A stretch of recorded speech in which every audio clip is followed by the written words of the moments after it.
Kita selalu berpikir bahwa hal-hal aneh, entitas yang tidak kasat mata, hanya berada di tempat-tempat yang sudah terkenal angker. Rumah tua, rumah sakit terlantar, atau hutan belantara. Tapi kadang mereka memilih tinggal di tempat yang paling tidak kita duga. Tempat di mana kita seharusnya merasa paling aman, seperti kamar kos-kosan mahasiswa ini. Ini bukan rekaan, ini pengakuan Rendra, nama samaran. Seorang mahasiswa teknik di kota besar yang diajukan ke komunitas investigasi kami. Dia meminta identitasnya disamarkan karena sampai hari ini rasa takutnya belum sepenuhnya hilang. Tahun lalu, Rendra pindah ke kamar nomor 207 di lantai 2. Harganya murah untuk lokasi yang strategis. Pemilik kos, seorang bapak tua, hanya berpesan singkat. Jangan taruh sepatu menghadap ke kasur. Rendra mengangguk, mengira itu hanya tahayul biasa. Keanehan dimulai di minggu pertama. Rendra yang kerap bergadang sering mendengar suara seperti klik-klik di balik plafon, tepat di atas kepalanya, seperti kuku yang mengetuk papan. Dia melaporkan ke pemilik kos yang hanya berkata, "Mungkin tikus, nanti saya beri racun." Tapi suara itu tidak pernah berhenti, malah pola ritmenya mulai seperti sesuatu yang disengaja. Klik, klik, klik, klik, klik. Lalu mimpi dimulai. Hampir setiap malam, Rendra bermimpi melihat sosok perempuan dengan gaun putih lusuh berdiri di sudut kamar. Menatapnya. Dalam mimpi itu, udara terasa dingin sekali dan dia tidak bisa bergerak. Yang paling membuatnya bergidik, dalam malam itu si perempuan selalu perlahan mengangkat tangannya dan menunjuk ke plafon. Rendra mulai mencari informasi dari tetangga kos lama yang masih tinggal di lantai 1. Dia dapat kabar burung. 3 tahun sebelumnya, ada penghuni di kamar 207 yang menghilang begitu saja. Seorang perempuan, pemulung barang bekas. Tidak ada laporan polisi yang serius.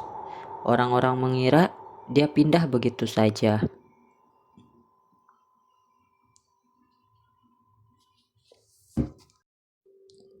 Puncaknya terjadi suatu malam Jumat.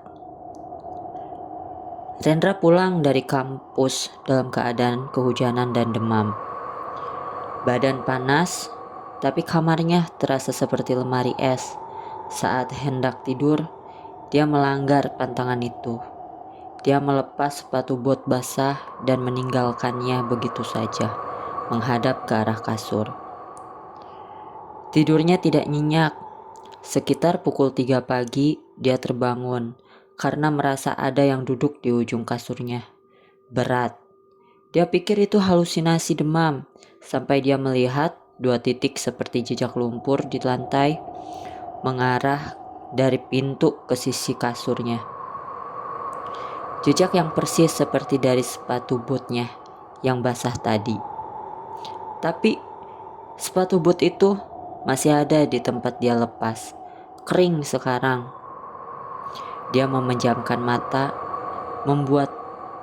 berusaha tenang. Berdoa dalam hati. Saat membuka mata, pandangannya refleks menuju plafon. Dan di sana, di sudut plafon dekat lampu, dia melihat sesuatu yang membuat darahnya beku. Ada noda. Bentuknya seperti siluet wajah. Noda yang sebelumnya tidak pernah ada, seolah ada sesuatu yang menempel dari balik plafon, menatapnya setiap malam. Mimpi itu bukan mimpi, itu peringatan. Dia tidak tidur lagi malam itu. Pagi-pagi buta, dengan sisa keberanian, Rendra mengambil kursi dan mendorong panel plafon ke area noda itu. Dia tidak menemukan mayat, tapi dia menemukan sesuatu yang mungkin lebih menyeramkan. Di balik plafon, tersembunyi di antara pipa dan kabel, ada sebuah kardus basah. Isinya barang-barang pribadi seorang perempuan, foto-foto lama yang sudah buram, beberapa perhiasan imitasi, dan sebuah buku harian kecil yang halamannya rusak dimakan kelembapan. Barang-barang yang diduga milik perempuan yang hilang itu. Tapi ada satu benda yang paling mengganggu, sebuah cermin kecil bundar. Dan di balik cermin itu terselip sebuah potongan koran yang digunting, sebuah iklan lowongan kos-kosan untuk kamar 207 dari 3 tahun yang lalu. Di bagian margin iklan itu, dengan tulisan tangan yang sudah memudar, tertulis, "Kamar ini sudah ada yang isi, tapi dia butuh teman. Jangan pergi." Rendra langsung keluar dari kamar itu, mengemasi barang seadanya, dan menghubungi pemilik kos. Bapak tua itu, saat melihat kardus tersebut, wajahnya pucat. Dia hanya menggeleng dan berkata pelan, "Dia rupanya tidak pergi, dia hanya pindah ke atas."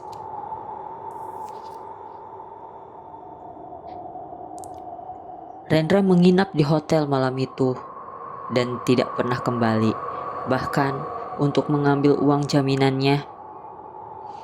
"Kamar 207, kata tetangga yang kami hubungi secara anonim, masih kosong sampai sekarang. Kadang penghuni lantai 2 masih mendengar suara klik-klik dari plafon, terutama di malam-malam hujan. Apakah suara itu panggilan? Atau sebuah peringatan untuk jangan mengusik?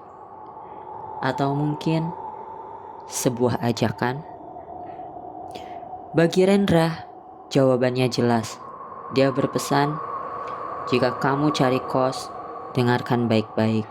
Bukan hanya soal harga atau lokasi, tapi dengarkan keheningannya.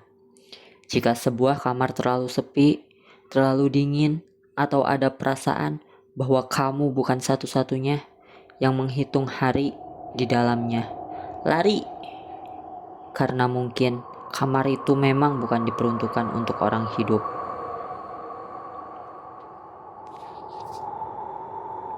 Teman-teman, pernahkah kalian mengalami hal serupa? Tinggalkan pengalaman misterius kalian di kolom komentar di bawah. Jangan lupa subscribe, nyalakan lonceng notifikasi, dan tekan like untuk dukung channel kami menyajikan lebih banyak kisah nyata dari penjuru Nusantara. Sampai jumpa di cerita berikutnya. Tetap waspada.